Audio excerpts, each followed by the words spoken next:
straight out to Tim Martin with News Talk 960 WFIR. Tim Martin, what can you tell me?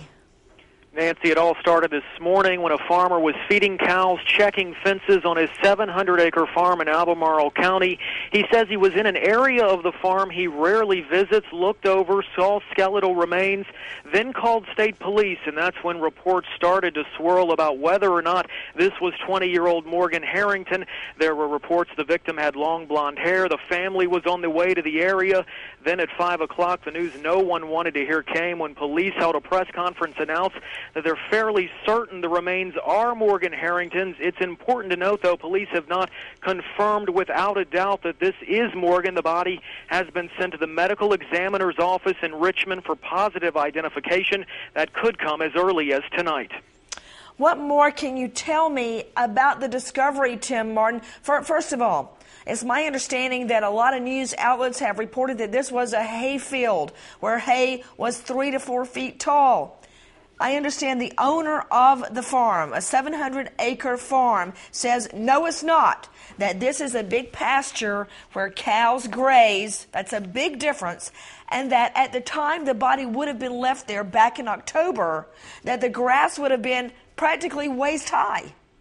Absolutely. You know, there are reports that say this was a hayfield, and if that's the case, if she disappeared and it was waist high, really anybody in that area would not have been able to find anybody unless they walked right up on it. Now, one thing that's happened since she disappeared is we've had a lot of weather in the area. Over a foot of snow hit the region a few weeks ago, and likely that patted down whatever was on the ground. I know this area, you know, it's just 10 miles from the University of Virginia campus, but police say that there's no road that leads to where the body was. It's a very remote area. Obviously, there's a road that leads to the farm, to the farmer's house, but to get to this area, it's at least a mile from Route 26, and it's not somewhere that's easy to get to. The farmer said himself he rarely goes out there a couple times a year.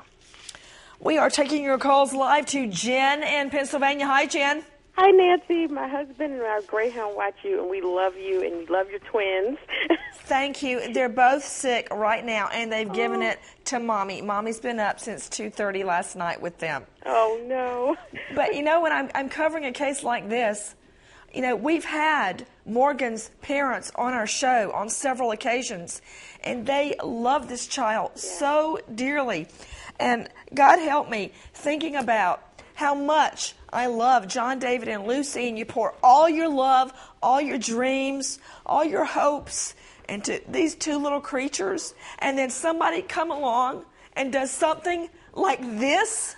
They just must be devastated tonight. There has not, however, been an official identification that this is, in fact, 20-year-old Morgan Harrington. I do know, however, that our unofficial sources state that it is a female body in black clothing. I know Morgan had on a black outfit that evening with long blonde hair. Back to Jen. What's your question?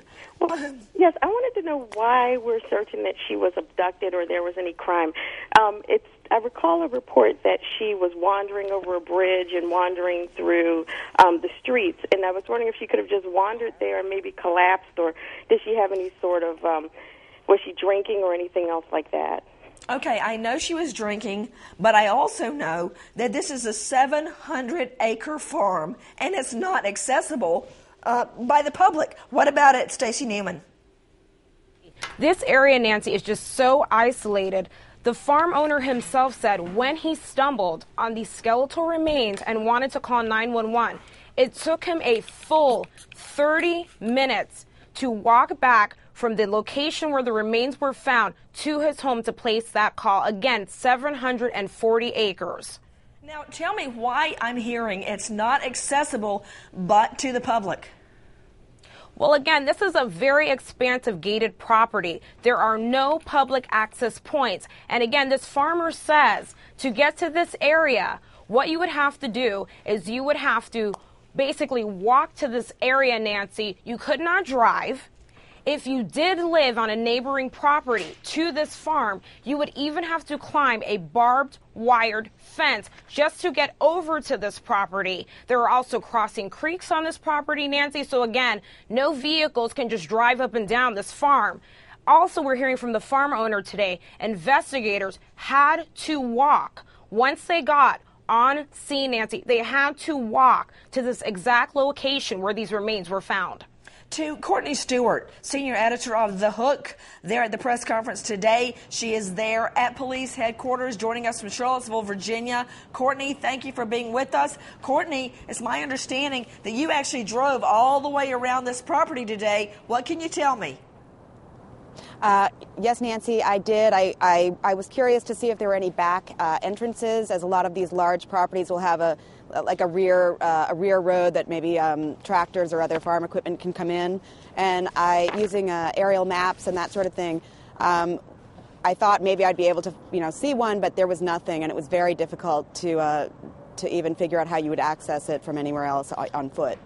There at police headquarters, Courtney Stewart. Courtney, I understand also that the owner of the property who happened upon the body says that there was no attempt made to cover her up. She wasn't in a shallow grave. There wasn't a blanket or any covering over her body. She was just lying there. Yeah, he didn't tell me that specifically, but that was my understanding as well.